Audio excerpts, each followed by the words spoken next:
Sangkap lang yun, di ba? Matamis na. Oo.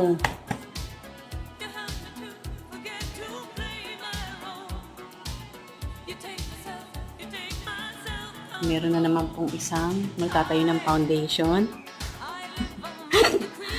Madre mia. Ako magpapalamig pa tayo ng sobrahan sa init.